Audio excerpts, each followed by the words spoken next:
ഈശോ മിശിഹായ്ക്ക് സ്തുതിയായിരിക്കട്ടെ.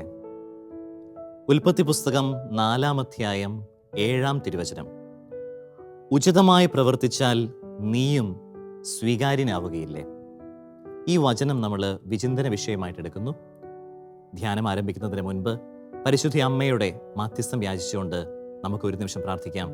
അമ്മേ മാതാവേ, ഞങ്ങളോടൊപ്പമായിരിക്കുകയും ഈ വചനത്തിൻ്റെ ഉൽപ്പത്തി 4:7 അർത്ഥം ഗ്രഹിക്കുവാനും ഉചിതമായി പ്രവർത്തിക്കുവാനായിട്ട് ഞങ്ങളെ പഠിപ്പിക്കുകയും ചെയ്യണമേ.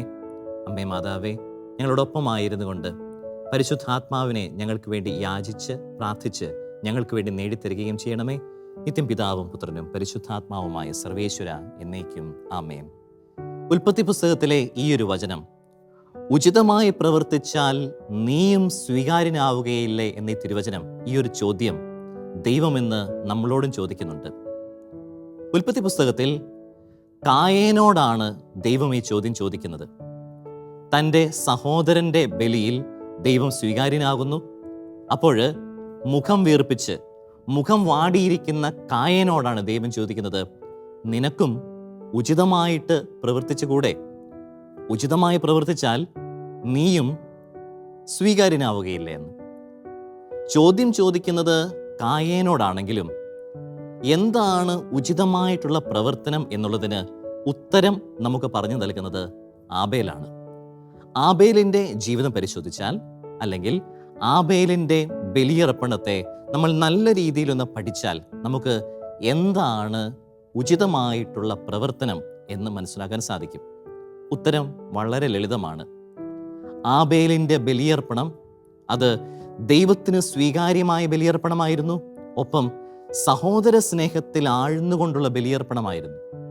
അപ്പോൾ ആ രീതിയിൽ നോക്കുകയാണെങ്കിൽ ഉചിതമായിട്ടുള്ള പ്രവർത്തനം എന്താണ് എന്ന് ചോദിച്ചാൽ ആബേൽ നമ്മളോട് പറയും, ദൈവത്തിന് സ്വീകാര്യമായ ബലിയർപ്പിക്കുക, യോഗ്യമായി ബലിയർപ്പിക്കുക, ഒപ്പം സഹോദരനുമായിട്ട് രമ്യതപ്പെടുക. ഇത് രണ്ടും നമ്മുടെ ജീവിതത്തിൽ തുല്യ അളവിൽ വരുമ്പോഴാണ് ഉചിതമായി പ്രവർത്തിക്കുവാനായിട്ട് നമ്മെക്കൊണ്ട് സാധിക്കുന്നത്. പക്ഷെ പലപ്പോഴും നമ്മൾ ഓരോരുത്തരുടെയും വിശ്വാസ ജീവിതത്തിൽ, ആധ്യാത്മിക ജീവിതത്തിൽ ഇതിൽ ഏതെങ്കിലും ഒന്നിന് മാത്രമായിരിക്കും പ്രാധാന്യം കൊടുക്കുന്നത്. ഒന്നെങ്കിൽ ബലിയർപ്പണവും പ്രാർത്ഥനയും ആരാധനയും ധ്യാനവും ഒക്കെ ആയിട്ട് നടക്കും, സഹോദരങ്ങളെ സ്നേഹിക്കാൻ സാധിക്കില്ല. ഇനി മറ്റൊരു വശത്ത് സഹോദരങ്ങൾക്ക് വേണ്ടി ഒത്തിരിയധികം കാര്യം ചെയ്യും, സോഷ്യൽ വർക്കാകും, പല പല കാര്യങ്ങൾ. പക്ഷേ ദൈവത്തെ ആരാധിക്കുവാനായിട്ട് നമ്മൾ മറന്നുപോകും. ആബേൽ നമ്മളെ പഠിപ്പിക്കുന്നത് ഉചിതമായ കാര്യമെന്ന് പറയുന്നത് ദൈവത്തെ ആരാധിക്കുക, ദൈവത്തിന് യോഗ്യമായ ബലിയർപ്പിക്കുക, ഒപ്പം സഹോദരനുമായിട്ട് രമ്യതപ്പെടുക. ആദ്യമേ തന്നെ ഉചിതവും യോഗ്യവുമായ ബലിയർപ്പണത്തെക്കുറിച്ച് നമുക്കൊന്ന് ധ്യാനിക്കാം. നമ്മൾ വിശുദ്ധ കുർബാനയുടെ മധ്യേ തന്നെ ദൈവത്തിന് ബലിയർപ്പിക്കുന്നത് ഏറ്റവും ഉചിതമായ കാര്യമാണെന്ന് പ്രഘോഷിക്കാറുണ്ട്. ലത്തീൻ വിശുദ്ധ കുർബാന ക്രമത്തിലാണെങ്കിൽ ഹൃദയങ്ങൾ ഉയർത്തുവിൻ, കർത്താവിന് നന്ദി അർപ്പിക്കുന്നത് അത് ഉചിതവും ന്യായവുമാണെന്ന് നമ്മൾ പരസ്യമായിട്ട് പ്രഘോഷിക്കാറുണ്ട്. അതിൻ്റെ അർത്ഥം ബലിയർപ്പണമാണ് ഏറ്റവും പരമോന്നതമായ ദൈവാരാധന. അത് എല്ലാവരും ചെയ്തിരിക്കണം. സൃഷ്ടികളായിട്ടുള്ള നമ്മൾ ഓരോരുത്തരും സൃഷ്ടാവായ ദൈവത്തിന് മുൻപിൽ ബലിയർപ്പിച്ച് പ്രാർത്ഥിക്കുവാൻ വിളിക്കപ്പെട്ടിട്ടുള്ളവരാണ്. അത് ഉചിതവും ന്യായവുമാണെന്നാണ് ബലിയർപ്പണത്തിൽ നമ്മൾ പ്രഘോഷിക്കുന്നത്. ഇനി വീണ്ടും സിറോ മലബാർ കുർബാനയിലാകട്ടെ, അവിടെ പൂർവ്വപിതാക്കന്മാരുടെ ബലിയർപ്പണത്തെ നമ്മൾ അനുസ്മരിക്കാറുണ്ട്. പൂർവ്വപിതാവാം അബ്രാഹം, ഇസഹാക്ക്, യാക്കോബ് എന്നിവരുടെ ബലിയോട് ചേർത്ത് ദൈവമേ ഞങ്ങളുടെ ബലിയർപ്പണവും സ്വീകരിക്കണമേ, കാരണം ഈ ബലിയർപ്പണം ഉചിതവും ന്യായവും യോഗ്യവുമാണ് എന്ന് നമ്മൾ ആലപിക്കാറുണ്ട്. അപ്പോൾ ബലിയർപ്പണ സമയത്ത് തന്നെ നമ്മൾ പ്രഘോഷിക്കുന്നത് എന്താണ്? ബലിയർപ്പണം എന്ന് പറയുന്നത് തികച്ചും ഉചിതമായ ഒരു പ്രവൃത്തിയാണ്. ദൈവത്തിന് സ്വീകാര്യവും യോഗ്യവുമായി ബലിയർപ്പിക്കേണ്ടത് അത് ഏറ്റവും അനിവാര്യമായിട്ടുള്ള കാര്യം തന്നെയാണ്. കാരണം വചനത്തിലുടനീളം ദൈവം നമ്മളെ ക്ഷണിക്കുന്നത് ബലിയർപ്പിച്ച് പ്രാർത്ഥിക്കുവാനാണ്. ഇന്ന് ലോകത്തിലെ ഏറ്റവും വലിയ അത്ഭുതമായ, ലോകത്തിലെ മനുഷ്യന് നൽകപ്പെട്ടിട്ടുള്ള ഏറ്റവും വലിയ സമ്മാനമായ ബലിയർപ്പണം അത് യോഗ്യതയോടും ഒരുക്കത്തോടും പൂർണ്ണ മനസ്സോടും അർപ്പിക്കുവാനാണ് വിശ്വാസികളായ നമ്മൾ ഓരോരുത്തരും വിളിക്കപ്പെട്ടിട്ടുള്ളത്. എന്താണ് യോഗ്യമായ ബലിയർപ്പണം എന്നതിനെക്കുറിച്ച് നമ്മൾ ഗാഠമായിട്ട് ചിന്തിക്കുകയാണ്. കായൻ ബലിയർപ്പിക്കുന്നുണ്ട്, പക്ഷെ അത് സ്വീകാര്യമാകുന്നില്ല. എന്നാൽ ആബേലിൻ്റെ ബലിയർപ്പണം ദൈവം അതിൽ സംപ്രീതനാവുന്നു. അതിനർത്ഥം എല്ലാ ബലികളും പെട്ടെന്ന് ദൈവത്തിന് മുൻപിൽ യോഗ്യമാകണമെന്നില്ല. ചില ബലിയർപ്പണങ്ങളെങ്കിലും ദൈവം തിരസ്കരിക്കാറുണ്ട് എന്നുള്ളതാണ് വചനത്തിൻ്റെ വെളിച്ചത്തിൽ നമുക്ക് മനസ്സിലാക്കുവാൻ സാധിക്കുന്നത്. എന്തായിരുന്നു ആബേലിൻ്റെ ബലിയർപ്പണത്തിൻ്റെ പ്രത്യേകത? എന്തുകൊണ്ടാണ് അത് ദൈവത്തിന് സ്വീകാര്യവും ഉചിതവുമായ ബലിയർപ്പണമായി മാറിയത് എന്നുള്ളതിന് ഉത്തരം ഉൽപ്പത്തി പുസ്തകം 4-ാം അധ്യായം 4-ാം തിരുവചനത്തിൽ തന്നെയുണ്ട്. ആബേൽ തൻ്റെ ആട്ടിൻകൂട്ടത്തിലെ കടിഞ്ഞൂൽ കുഞ്ഞുങ്ങളെ എടുത്ത് അവയുടെ കൊഴുപ്പുള്ള ഭാഗങ്ങൾ അവിടുത്തേക്ക് കാഴ്ചവെച്ചു. നോക്കിക്കേ, ആബേൽ കൊടുത്തത് എന്താണ്? കൊഴുപ്പുള്ള ഭാഗങ്ങൾ. ഇവിടെ കൊഴുപ്പുള്ള ഭാഗങ്ങൾ എന്നതിനർത്ഥം മേൽത്തരം കാഴ്ചവസ്തുക്കളാണ്, ഏറ്റവും മികച്ച കാഴ്ചവസ്തുക്കളാണ്. ഇനി കൊഴുപ്പുള്ള ഭാഗങ്ങൾ എന്നുള്ളതിനർത്ഥം തന്നെ ആബേല് ബലിയായിട്ട് ദൈവത്തിന് നൽകി എന്നുള്ളതാണ്. അപ്പോൾ ആ വിധത്തിൽ നോക്കിയാൽ ഏറ്റവും മികച്ച ബലിവസ്തുക്കളായിട്ട് നാം നമ്മെ തന്നെയാണ് സമർപ്പിക്കേണ്ടത്. ക്രൂശിതനായ കർത്താവിനോടൊപ്പം ബലിയർപ്പകനും ബലിവസ്തുവുമായ ക്രിസ്തുവിനോട് ചേർത്ത് നാം നമ്മെ തന്നെ പൂർണ്ണമായിട്ട് സമർപ്പിക്കണം. അപ്പോൾ നമ്മുടെ വിശുദ്ധ ബലിയിലുള്ള പങ്കാളിത്തമൊക്കെ നല്ല ഒരുക്കത്തോടും പൂർണ്ണ മനസ്സോടും ഫലപ്രദവുമായ രീതിയിലായിരിക്കണം. വത്തിക്കാൻ സൂനഹദോസിൻ്റെ വാക്കുകൾ കടമെടുത്താൽ നല്ല അവബോധത്തോടും സജീവവും ഫലപ്രദവുമായ പങ്കാളിത്തമാണ് വിശുദ്ധ ബലിയർപ്പണത്തിൽ ഓരോ വിശ്വാസിക്കും ആവശ്യമായിട്ടുള്ളത്. പക്ഷെ നമ്മുടെ ബലിയർപ്പണങ്ങളൊക്കെ ചിലപ്പോഴൊക്കെ അത് കായേൻ്റെ ബലിയർപ്പണം പോലെ വന്ന് ഭവിക്കാറുണ്ട്. അശ്രദ്ധമായി നിന്നുകൊണ്ട് പല വിചാരത്തോടുകൂടി ആർക്കോ വേണ്ടി കുർബാനയിൽ പങ്കെടുക്കുന്ന രീതിയിൽ അല്ലല്ല. ഏറ്റവും യോഗ്യവും ഉചിതവുമായ ബലിയർപ്പണത്തിന് നീ സാക്ഷ്യം വഹിക്കണമെങ്കിൽ പ്രിയമുള്ളവരെ, സജീവവും ഫലപ്രദവുമായിട്ടുള്ള ബലിയർപ്പണമായിരിക്കണം അത്. അപ്പോൾ അതിനു വേണ്ടിയിട്ട് വലിയ ഒരുക്കത്തിൻ്റെ ആവശ്യമുണ്ട്, വലിയ പ്രാർത്ഥനയുടെ ആവശ്യമുണ്ട്, വലിയ ധ്യാനാത്മകതയുടെ ആവശ്യമുണ്ട്. ആബേലിൻ്റെ ബലിയെക്കുറിച്ച് നമ്മളിപ്പോൾ കണ്ടു കഴിഞ്ഞു. ഉൽപ്പത്തി പുസ്തകത്തിൽ തന്നെ മറ്റൊരു മനോഹരമായ ബലിയർപ്പണമുണ്ട്. അത് നോഹയുടെ ബലിയർപ്പണമാണ്. നോഹയുടെ ബലിയർപ്പണത്തെക്കുറിച്ച് ഉൽപ്പത്തി പുസ്തകം 8-ാം അധ്യായം 20 മുതലുള്ള തിരുവചനങ്ങൾ വായിക്കുന്ന പ്രകാരമാണ്: നോഹ കർത്താവിന് ഒരു ബലിപീഠം നിർമ്മിച്ചു. ശുദ്ധിയുള്ള എല്ലാ മൃഗങ്ങളിലും പക്ഷികളിൽ നിന്ന് അവൻ അവിടുത്തേക്ക് ഒരു ദഹന ബലി അർപ്പിച്ചു. ഇനിയാണ് ഏറ്റവും പ്രസക്തമായ ഭാഗം, 21-ാം തിരുവചനം. ആ ഹൃദ്യമായ ഗന്ധം ആസ്വദിച്ചപ്പോൾ കർത്താവ് പ്രസാദിച്ചരുളി, മനുഷ്യൻ കാരണം ഭൂമിയെ ഇനി ഒരിക്കലും ഞാൻ ശപിക്കുകയില്ല. അപ്പോൾ നോഹയുടെ ബലിയർപ്പണത്തിൻ്റെ പ്രത്യേകത, ദൈവത്തിന് അത് പ്രീതികരമായ കാരണം അത് ഹൃദ്യമായ സുഗന്ധം പുറപ്പെടുവിച്ചു എന്നാണ് നമ്മൾ വായിക്കുന്നത്. ആ ഹൃദ്യമായ ഗന്ധം ആസ്വദിച്ചപ്പോൾ കർത്താവ് പ്രസാദിച്ചു. പ്രിയ സഹോദരി സഹോദരന്മാരെ, നോഹയുടെ ബലിയർപ്പണത്തിൻ്റെ പ്രത്യേകത എന്താണെന്ന് ചോദിച്ചാൽ, എല്ലാവരെയും, സകല ജനപദങ്ങളെയും സകല ജീവജാലങ്ങളെയും ചേർത്ത് വെച്ചുകൊണ്ടുള്ള ഒരു മഹനീയമായ ബലിയർപ്പണമായിരുന്നു അത്. അതുകൊണ്ട് തന്നെ ആ ബലിയർപ്പണത്തിൽ നിന്ന് ഉയരുന്നത് എന്താണ്? സുഗന്ധമാണ് ഉയരുന്നത്. ആ സുഗന്ധത്തിലാണ്, ആ ബലിയർപ്പണത്തിലാണ് ദൈവം സംപ്രീതനായിട്ട് മാറുന്നത്. നോഹയുടെ ബലി യോഗ്യമായ ബലിയാണ്. ആ യോഗ്യമായ ബലി നമ്മൾ ഓരോരുത്തർക്കും പകർന്നു നൽകുന്ന മഹനീയമായ സന്ദേശം എല്ലാവരെയും ബലിയർപ്പണത്തിൽ ചേർത്ത് നിർത്തണം എന്നുള്ളതാണ്.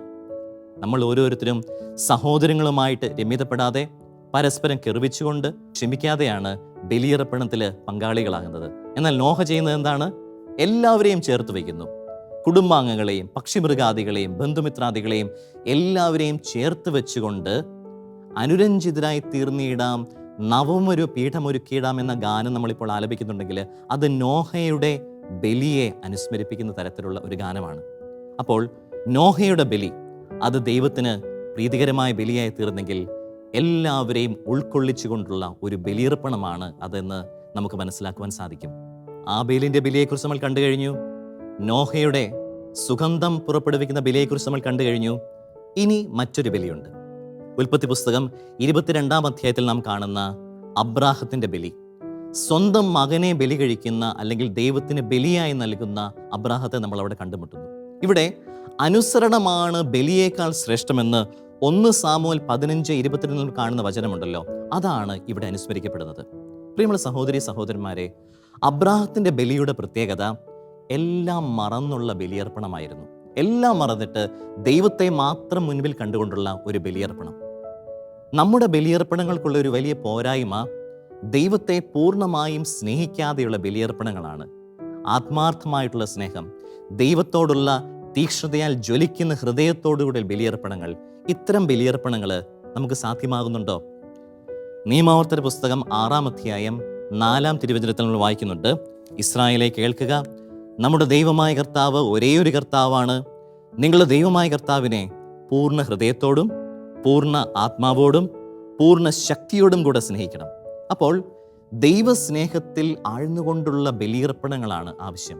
എല്ലാം മറന്നുകൊണ്ട് നമ്മുടെ ദൈവമായ കർത്താവിനെ പൂർണ്ണ ഹൃദയത്തോടും പൂർണ്ണ ശക്തിയോടും പൂർണ്ണ ആത്മാവോടും പൂർണ്ണ മനസ്സോടും കൂടെ സ്നേഹിച്ചുകൊണ്ട് അനുസരണമെന്ന കൃപയോടുകൂടി ബലിയർപ്പിക്കുവാൻ അബ്രാഹത്തെ പോലെ നമുക്ക് സാധിച്ചുവെങ്കിൽ അതും യോഗ്യമായ ഒരു ബലിയർപ്പണമാണെന്ന് നമുക്ക് മനസ്സിലാക്കുവാനായിട്ട് സാധിക്കും. അപ്പോൾ ഈ 3 ബലിയർപ്പണങ്ങളെക്കുറിച്ച് നമ്മൾ കണ്ടു കഴിഞ്ഞു. ആബേലിൻ്റെ ബലിയർപ്പണം, നോഹയുടെ ബലിയർപ്പണം, അബ്രാഹത്തിൻ്റെ ബലിയർപ്പണം, ഇതൊക്കെ ദൈവ തിരുസന്നിധിയിൽ സ്വീകാര്യമായിട്ട് മാറുന്നുണ്ട്. ഇനി ഈ ബലിയർപ്പിച്ച് പ്രാർത്ഥിക്കുന്നതിലൂടെ ഇവർക്ക് എന്താണ് ലഭിക്കുന്നത്? എന്ത് മേന്മയാണുള്ളത്? അല്ല, ഇപ്പോഴുള്ള ആൾക്കാരൊക്കെ എപ്പോഴും ചോദിക്കുന്ന കാര്യങ്ങൾ, പള്ളിയിൽ പോയതുകൊണ്ട് എന്താണ് ഗുണം? ഞായറാഴ്ച പള്ളിയിൽ പോയില്ലെങ്കിൽ എന്താണ് പ്രശ്നം? ഇങ്ങനെ 100 ചോദ്യങ്ങൾ ഉന്നയിക്കപ്പെടുന്നുണ്ട്. ഈ 3 ബലിയർപ്പണത്തെക്കുറിച്ച് നമ്മൾ കണ്ടു കഴിഞ്ഞു. ഇനി നമ്മൾ ഈ ബലിയർപ്പണത്തിലൂടെ ഇവർക്ക് ലഭിക്കുന്ന അനുഗ്രഹങ്ങളെക്കുറിച്ചൊന്ന് ധ്യാനിക്കാം. ആബേലിൻ്റെ ബലിയർപ്പണം. ആബേലിൻ്റെ ബലിയർപ്പണത്തിന് ശേഷം സത്യമാണ്, അവൻ ചേതനയേറ്റ ശരീരത്തോടുകൂടി മരിച്ചു വീഴുന്നുണ്ട്. സ്വന്തം സഹോദരൻ്റെ പ്രഹരമേറ്റ് ആബേൽ നിശ്ചലനാകുന്നുണ്ട്, മരണപ്പെടുന്നുണ്ട്. പക്ഷേ അവൻ്റെ ആത്മാവ് നശിക്കുന്നില്ല. ഇതാണ് വിശുദ്ധ ബലിയർപ്പണത്തിൻ്റെ വലിയ ശക്തി, അല്ലെങ്കിൽ ബലിയർപ്പണത്തിലൂടെ നമുക്ക് ലഭിക്കുന്ന കൃപ. നിത്യവും ഇടദിവസങ്ങളിൽ പോലും ഞായറാഴ്ചകളിലൊക്കെ ആത്മാർത്ഥമായും സജീവമായും വിശ്വാസത്തോടു കൂടിയും വിശുദ്ധ ബലിയർപ്പണത്തിൽ പങ്കെടുത്തു കഴിഞ്ഞാൽ നമ്മുടെ ആത്മാവ് അങ്ങനെ പെട്ടെന്നൊന്നും നശിച്ചു പോകത്തില്ല. എന്നാൽ കായേന് എന്താണ് സംഭവിക്കുന്നത്? അവൻ ജീവിക്കുന്നുണ്ട്, ശാപമേറ്റു വാങ്ങിക്കൊണ്ട് അവൻ ജീവിക്കുന്നുണ്ട്. പക്ഷേ അവൻ്റെ ബലി യോഗ്യമാകുന്നില്ല, ഒപ്പം അവൻ്റെ ആത്മാവ് നശിച്ചു പോവുകയും ചെയ്യുന്നു. ആബേലിൻ്റെ ബലിയർപ്പണം നമ്മളെ പഠിപ്പിക്കുന്നത്, നമുക്ക് നൽകുന്ന ആത്മവിശ്വാസം, ബലിയർപ്പിച്ച് പ്രാർത്ഥിച്ചാൽ നീ നിത്യനരകത്തിലേക്ക് പോവുകയില്ല, നിന്റെ ആത്മാവ് നിത്യം ജീവിക്കും, നിരന്തരം ജീവിക്കും എന്നുള്ള ഒരു സന്ദേശം. രണ്ടാമത് നോഹയുടെ ബലിയർപ്പണമാണ്. നോഹയുടെ ബലിയർപ്പണം സ്വീകാര്യമാകുന്നു നമ്മൾ കണ്ടു കഴിഞ്ഞു. ദൈവം അത് ആസ്വദിക്കുന്നതായിട്ട് നമ്മൾ കണ്ടു കഴിഞ്ഞു. നോഹയുടെ ബലിയർപ്പണം സ്വീകരിക്കുന്ന ദൈവം പറയുന്ന ഒരു കാര്യമുണ്ട്. വചനം ഇപ്രകാരമാണ്, ഞാൻ ഇനി ഭൂമിയെ ഒരിക്കലും ശപിക്കുകയില്ല. നോക്കുക, ശാപം മാറിപ്പോകുവാനായിട്ടുള്ള ഏറ്റവും നല്ല മാർഗമാണ് വിശ്വാസത്തോടും തീക്ഷ്ണതയോടും കൂടിയുള്ള ബലിയർപ്പണം. നമ്മളിൽ പലരും നിരന്തരം പള്ളിയിൽ പോകുന്നവരാണ്, ഞായറാഴ്ച കുർബാനയിൽ മുടക്കം വരാതെ പങ്കെടുക്കുന്നവരുമാണ്. പക്ഷേ ശാപഭീതിയിൽ ജീവിക്കുന്ന കുറേയധികം വിശ്വാസികളെ ഞാൻ കണ്ടിട്ടുണ്ട്. ദൈവം ശപിക്കും, മാതാപിതാക്കൾ ശപിക്കും, പൂർവികരുടെ ശാപം എപ്പോഴും എൻ്റെ മേൽ പതിക്കും, അയൽവാസികൾ ശപിക്കും, അന്യമതസ്ഥർ ശപിക്കും, എന്നെ ഇഷ്ടമില്ലാത്തവർ, എന്നെ വെറുക്കുന്നവർ ശപിക്കും. ശാപം ശാപം ശാപം. ജീവിതത്തിൽ എപ്പോഴും ശാപത്തെ ഭയന്ന് ജീവിക്കുന്ന ഒത്തിരിയധികം ആളുകളോട് ഞാൻ എൻ്റെ എളിയ വിശ്വാസത്തിൽ പറയുന്നത്, ശാപം മാറിപ്പോകുവാനായിട്ടുള്ള ഏറ്റവും നല്ല മാർഗം ക്രിസ്തുവിൻ്റെ തിരുരക്തവും തിരുശരീരവും വിശുദ്ധിയോടും യോഗ്യതയോടും കൂടെ ബലിയർപ്പണത്തിൽ സ്വീകരിക്കുക എന്നുള്ളതാണ്. ഒന്ന് ചിന്തിച്ചാൽ മനസ്സിലാക്കാനുള്ളതേ ഉള്ളൂ. ഈ ശാപങ്ങളെക്കാൾ എത്രയോ യോഗ്യതയുള്ളതാണ്, എത്രയോ പവിത്രമാണ്, എത്രയോ വിശുദ്ധമാണ് ക്രിസ്തുവിൻ്റെ തിരുശരീരവും തിരുരക്തവും. അപ്പോൾ ആത്മാർത്ഥമായും തീക്ഷ്ണമായും ബലിയർപ്പിച്ച് പ്രാർത്ഥിച്ചാൽ ഒരു ശാപവും നിന്നെ യേശുവാനായിട്ട് പോകുന്നില്ല. അപ്പോൾ ശാപഭീതിയിൽ കഴിയുന്നവർക്ക് നോഹയുടെ ബലിയർപ്പണം ഒരു വലിയ ശക്തിയാണ് പകർന്നു നൽകുന്നത്. അനാവശ്യമായിട്ടുള്ള ശാപങ്ങളൊന്നും ഏൽക്കാതെ നിന്റെ തമ്പുരാൻ, നിന്റെ ബലിയർപ്പണം യോഗ്യതയോടുകൂടുള്ള ബലിയർപ്പണമാണെങ്കിൽ നിന്നെ പൊതിഞ്ഞു പിടിക്കും, നിന്നെ ചേർത്ത് പിടിക്കും. ബലിയർപ്പണത്തിലൂടെ ശാപം നീങ്ങിപ്പോകുമെന്നാണ് നോഹയുടെ കഥ, നോഹയുടെ ബലിയർപ്പണം നമ്മെ പഠിപ്പിക്കുന്നത്. ഇനി മൂന്നാമതായിട്ട് അബ്രാഹത്തിൻ്റെ ബലിയർപ്പണം നമ്മൾ കണ്ടു കഴിഞ്ഞു. എല്ലാം മറന്നുള്ള ദൈവസ്നേഹത്തിൽ ആഴ്ന്നുകൊണ്ടുള്ള ബലിയർപ്പണം. അവിടെ അബ്രാഹത്തിന് ലഭിക്കുന്നത് സമൃദ്ധിയാണ്. ദൈവം അബ്രാഹത്തോടായിട്ട് പറയുന്നുണ്ട്, നിനക്ക് ഞാൻ എല്ലാം തരും, നിനക്ക് സന്തതികളെ നൽകും, നിനക്ക് സ്വത്ത് നൽകും, സമൃദ്ധി നൽകി അനുഗ്രഹിക്കുന്ന ദൈവം. പ്രിയപ്പെട്ട സഹോദരങ്ങളെ, പണം വരും, പണം പോകും. പക്ഷേ ദൈവത്തോട് ചേർന്ന് പ്രവർത്തിച്ചാൽ സമൃദ്ധി ഉണ്ടാകുമെന്നാണ് അബ്രാഹത്തിൻ്റെ ബലിയർപ്പണം നമ്മെ പഠിപ്പിക്കുന്നത്. ഈ കൊറോണയുടെ മഹാമാരിയുടെ കാലഘട്ടത്തിന് ശേഷം ഞാൻ ശ്രദ്ധിച്ച ഒരു കാര്യം, പണത്തിന് വേണ്ടിയുള്ള ഒരു നെട്ടോട്ടമാണ് വിശ്വാസികളുടെ ഇടയിൽ. ഏത് വിധത്തിലും പണം സമ്പാദിക്കണം.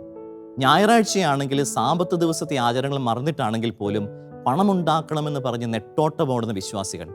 പള്ളിയിൽ പോകുവാനായിട്ട് താല്പര്യമില്ല. പക്ഷേ അബ്രാഹത്തിൻ്റെ ജീവിതവും അബ്രാഹത്തിൻ്റെ ബലിയർപ്പണവും നമ്മെ പഠിപ്പിക്കുന്നത് സമൃദ്ധി ഉണ്ടാകണമെങ്കിൽ ബലിയർപ്പിച്ച് പ്രാർത്ഥിച്ചേ മതിയാവും. പണവും സമൃദ്ധിയും രണ്ടും രണ്ടാണ്. സമ്പത്തും ഐശ്വര്യവും രണ്ടും രണ്ടാണ്. ഞായറാഴ്ചകളിൽ ബലിയർപ്പണത്തിന് പോകാതെ, സാബത്ത് ദിവസം വിശുദ്ധമായിട്ട് ആചരിക്കാതെ ഉള്ള ജോലിയൊക്കെ ചെയ്താൽ തീർച്ചയായിട്ടും പണം വരും, പക്ഷെ അത് പോകും. ദൈവത്തിൻ്റെ അനുഗ്രഹം നിനക്ക് നിന്റെ കുടുംബത്തിൽ ഉണ്ടാകണമെങ്കിൽ, ഐശ്വര്യവും സമൃദ്ധിയും ഉണ്ടാകണമെങ്കിൽ അബ്രാഹത്തെ പോലെ ബലിയർപ്പിച്ച് പ്രാർത്ഥിക്കുക. കുടുംബത്തിലുള്ള എല്ലാ തടസ്സങ്ങളും, സാമ്പത്തിക പ്രതിസന്ധികളും രോഗാവസ്ഥകളും ഒക്കെ നീങ്ങി നിന്റെ ഭവനത്തിന് ഐശ്വര്യവും കൃപയും ഉണ്ടാകണമെങ്കിൽ അബ്രാഹത്തിൻ്റെ ജീവിതം അതുപോലെ പകർത്തി എഴുതാൽ മതി. എല്ലാം മറന്ന് ദൈവത്തിന് സ്വീകാര്യമായിട്ടുള്ള ബലിയർപ്പിക്കുക. ഉചിതമായി പ്രവർത്തിക്കുന്നത് എങ്ങനെയെന്ന് ആബേലിൻ്റെ ജീവിതത്തെ ആസ്പദമാക്കി നമ്മൾ പഠിക്കുകയായിരുന്നു. ആദ്യമായി നമ്മൾ കണ്ടു, ദൈവത്തിന് യോഗ്യവും സ്വീകാര്യവുമായ ബലിയർപ്പിക്കുന്നതാണ് ഉചിതമായ ആദ്യത്തെ കാര്യം. രണ്ടാമത്, സഹോദരനുമായിട്ട് രമ്യതപ്പെടുക എന്നുള്ളതാണ്. ബലിയർപ്പിക്കുവാൻ നമ്മളിൽ പലരെ കൊണ്ട് സാധിക്കുന്നുണ്ട്. ആൾക്കാരുടെ മധ്യത്തിൽ നിന്നുകൊണ്ട്, ജനമധ്യത്തിൽ നിന്നുകൊണ്ട് ഉറക്കെ പ്രാർത്ഥിക്കുവാൻ നമ്മളിൽ പലരെ കൊണ്ട് സാധിക്കുന്നുണ്ട്, അനായാസമായിട്ട്. പക്ഷേ ക്ഷമിച്ചുകൊണ്ട് ബലിയർപ്പിക്കുവാൻ നമ്മളിൽ പലരെ കൊണ്ട് സാധിക്കാതെ വരുന്നുണ്ട്. അനുരഞ്ജിതരായി ബലിയർപ്പിക്കുവാൻ നമ്മളിൽ പലരെ കൊണ്ട് സാധിക്കാതെ വരുന്നുണ്ട്. വിശുദ്ധ യോഹന്നാൻ ശ്ലീഹ എഴുതിയ 1-ാം ലേഖനം 4-ാം അധ്യായം 20-ാം തിരുവചനം, ഞാൻ ദൈവത്തെ സ്നേഹിക്കുന്നുവെന്ന് ആരെങ്കിലും പറയുകയും സ്വന്തം സഹോദരനെ ദ്വേഷിക്കുകയും ചെയ്താൽ അവൻ കള്ളം പറയുന്നു. കാരണം കാണപ്പെടുന്ന സഹോദരനെ സ്നേഹിക്കാത്തവന് കാണപ്പെടാത്ത ദൈവത്തെ സ്നേഹിക്കാൻ സാധിക്കുകയില്ല. പ്രിയമുള്ളവരെ, നമ്മൾ ക്രൈസ്തവരിൽ പലരും, പ്രത്യേകിച്ച് കേരള കത്തോലിക്ക സഭയിൽ ഇന്ന് കണ്ടുവരുന്ന ഒരു പ്രവണത, ഇടവക പ്രവർത്തനങ്ങളോടും ധ്യാന കേന്ദ്രങ്ങളോടും കരിസ്മാറ്റിക് പ്രസ്ഥാനങ്ങളോടൊപ്പം ചേർന്ന് നിൽക്കുന്ന ഒത്തിരിയധികം ആളുകളുണ്ട്, നിരവധി ആളുകളുണ്ട്. പക്ഷെ അവരിൽ പലർക്കും, അല്ലെങ്കിൽ അവരിൽ ചിലർക്കെങ്കിലും കുടുംബത്തിൽ സമാധാനത്തോടും സന്തോഷത്തോടും കൂടി ഇണങ്ങി ജീവിക്കുവാനായിട്ട് സാധിക്കാതെ വരുന്നുണ്ട്. ധ്യാനവും പ്രാർത്ഥനയും ഇടവക പ്രവർത്തനങ്ങളും ഒക്കെ സജീവമായിട്ട് പോകുന്നു. പക്ഷെ സ്വന്തം ഭവനത്തിൽ വന്നു കഴിയുമ്പോൾ സ്വന്തം സഹോദരങ്ങളുമായിട്ട്, സ്വന്തം ഭാര്യയുമായിട്ട്, ജീവിത പങ്കാളിയുമായിട്ട് സ്നേഹത്തിലും ഇണക്കത്തിലും കഴിയാൻ സാധിക്കാതെ വരുന്നുണ്ട്. ക്ഷമിക്കുവാൻ പറ്റാതെ വരുന്നുണ്ട്. ഇത്തരം ബലിയർപ്പണങ്ങളൊക്കെ എങ്ങനെയാണ് യോഗ്യമായ ബലിയർപ്പണങ്ങളായിട്ട് മാറുന്നത്? ആബേലിൻ്റെ ബലിയർപ്പണം പോലെ നമ്മുടെ ബലിയർപ്പണവും ദൈവത്തിന് സ്വീകാര്യമായിട്ട് മാറണമെങ്കിൽ ആദ്യമായി തന്നെ നമ്മുടെ സഹോദരങ്ങളുമായിട്ട് ഇണങ്ങി അവരോട് അനുരഞ്ജനപ്പെട്ട് ജീവിക്കുവാനായിട്ട് പഠിക്കണം. വിശുദ്ധ മത്തായിയുടെ സുവിശേഷം 5-ാം അധ്യായം 23-ാം തിരുവചനം, നീ ബലിപീഠത്തിൽ കാഴ്ചയർപ്പിക്കുമ്പോൾ നിന്റെ സഹോദരനോ നിന്നോട് എന്തെങ്കിലും വിരോധമുണ്ടെന്ന് അവിടെ വെച്ചോർത്താൽ കാഴ്ചവസ്തു അവിടെ ബലിപീഠത്തിന് മുൻപിൽ വെച്ചിട്ട് പോയി സഹോദരനുമായിട്ട് രമ്യതപ്പെടുക, പിന്നെ വന്ന് കാഴ്ചയർപ്പിക്കുക. ഈശോയിൽ ഏറ്റവും സ്നേഹമുള്ളവരെ, സഹോദരങ്ങളുമായിട്ട് രമ്യതപ്പെട്ടതിന് ശേഷം മാത്രം ബലിപീഠത്തെ സമീപിക്കുവാനുള്ള ഒരു ക്ഷണക്കത്താണ് ഈ ഒരു തിരുവചനം. നമ്മൾ ഓരോരുത്തരും സജീവമായിട്ട് ബലിയർപ്പിക്കുവാനായിട്ട് താല്പര്യപ്പെടുന്നവരാണ്. ക്രിസ്തുവിനോട് ചേർന്ന് നിൽക്കുവാനായിട്ട് താല്പര്യപ്പെടുന്നവരാണ്. ബലിപീഠത്തോടും അൾത്താരയോടും ചേർന്ന് നിൽക്കുവാനായിട്ട് താല്പര്യപ്പെടുന്നവരാകാം. പക്ഷേ ഇതൊക്കെ സാധ്യമാവണമെങ്കിൽ, ഇതിനൊക്കെ അർത്ഥം സിദ്ധിക്കണമെങ്കിൽ ആദ്യമായി തന്നെ സ്വന്തം ഭവനങ്ങളിൽ നാം ബലിവസ്തുക്കളായിട്ട് മാറണം. സ്നേഹത്തോടും പരസ്പരം ക്ഷമയോടും കൂടി ജീവിച്ചുവെങ്കിൽ മാത്രമേ നമുക്ക് നല്ല യോഗ്യമായ ബലിയർപ്പിക്കുവാനായിട്ട് സാധിക്കത്തുള്ളൂ. കായേൻ്റെ യഥാർത്ഥ പ്രശ്നം എന്താണ് ചിന്തിച്ചിട്ടുണ്ടോ? തൻ്റെ ബലി തിരസ്കരിക്കപ്പെട്ടു എന്നുള്ളതല്ലായിരുന്നു കായേൻ്റെ പ്രശ്നം. ആബേലിൻ്റെ ബലി, സ്വന്തം സഹോദരൻ്റെ ബലി ദൈവം സ്വീകരിക്കുന്നു, എൻ്റെ ബലി ദൈവത്തിന് വേണ്ട. അപ്പോൾ സഹോദരൻ്റെ ബലി ദൈവത്തിന് മുൻപിൽ സ്വീകാര്യമായിട്ട് മാറി എന്നുള്ളതാണ് കായേനെ ഏറ്റവും കൂടുതൽ വിഷമിപ്പിച്ച സംഗതി. അപ്പോൾ പരസ്പര സ്നേഹത്തിൽ നിലകൊള്ളാതെ, ക്ഷമിക്കുവാൻ സാധിക്കാതെ നമ്മൾ അർപ്പിക്കുന്ന ഓരോ ബലിയർപ്പണങ്ങളും അത് ദൈവത്തിന് സ്വീകാര്യമാകണമെന്ന് യാതൊരു നിർബന്ധവുമില്ല. ഇതുപോലെ തന്നെയായിരുന്നു പുതിയ നിയമത്തിലെ മാർത്തയുടെയും മറിയത്തിൻ്റെയും കഥ. ഈശോ മാർത്തയോടായിട്ട് പറയുന്നുണ്ട്, മാർത്ത മാർത്ത, നീ പലതിനെക്കുറിച്ചും ഉത്കണ്ഠാകുലയും അസ്വസ്ഥയുമാണ്. കായേനും അതുപോലെ തന്നെയായിരുന്നു. സ്വന്തം സഹോദരനെക്കുറിച്ച്, അവൻ്റെ വളർച്ചയെക്കുറിച്ച് അവൻ അസ്വസ്ഥനും ഉത്കണ്ഠാകുലനുമായിരുന്നു. നമ്മുടെ ബലിയർപ്പണങ്ങളിൽ നമുക്ക് സംഭവിക്കുന്നതും പലപ്പോഴും ഇതുതന്നെയാണ്. നമ്മുടെ ബലിയർപ്പണ വേളകളുടെ പരിശുദ്ധി അപഹരിക്കപ്പെടുന്നത് മറ്റുള്ളവരെക്കുറിച്ചുള്ള നമ്മുടെ ചിന്തകളാണ്. എന്നാൽ മറ്റുള്ളവരുടെ വളർച്ചയിൽ ആനന്ദിച്ചുകൊണ്ട്, അവരെ പ്രശംസിച്ചുകൊണ്ട്, അവരെ സ്നേഹിച്ചുകൊണ്ട്, അവരുമായിട്ട് അനുരഞ്ജനപ്പെട്ടുകൊണ്ട് നമുക്കായിരിക്കാൻ സാധിക്കുന്നുവെങ്കിൽ അതാണ് ഏറ്റവും ഉചിതവും യോഗ്യവുമായിട്ടുള്ള പ്രവൃത്തി. അതാണ് ഉചിതവും യോഗ്യവുമായിട്ടുള്ള ബലിയർപ്പണം. അപ്പോൾ പ്രിയപ്പെട്ട സഹോദരങ്ങളെ, കായേനോട് ചോദിച്ച ആ ചോദ്യം ദൈവം ഇന്ന് നമ്മളോട് ചോദിക്കുന്നുണ്ട്. ഉചിതമായിട്ട് പ്രവർത്തിച്ചാൽ നീയും സ്വീകാര്യനാവുകയില്ല എന്ന്. അപ്പോൾ ഈശോയോട് നമുക്ക് പ്രാർത്ഥിക്കാം. ഈശോയെ, ഞങ്ങളുടെ ബലിയർപ്പണങ്ങളെ യോഗ്യമായ ബലിയർപ്പണങ്ങളാക്കി മാറ്റണമേ. പരസ്പരം സ്നേഹിക്കുവാനും പരസ്പരം ക്ഷമിക്കുവാനും സഹോദരങ്ങളോട് അനുരഞ്ജനപ്പെടുവാനുമുള്ള കൃപ ഞങ്ങൾക്ക് നീ അനുഗ്രഹിക്കണമേ. അതിനുവേണ്ടി പരിശുദ്ധാത്മാവിൻ്റെ ശക്തിയും ബലവും കൃപയും ഞങ്ങൾക്ക് നൽകണമേ. നിത്യം പിതാവും പുത്രനും പരിശുദ്ധാത്മാവുമായ സർവേശ്വര. ആമേൻ.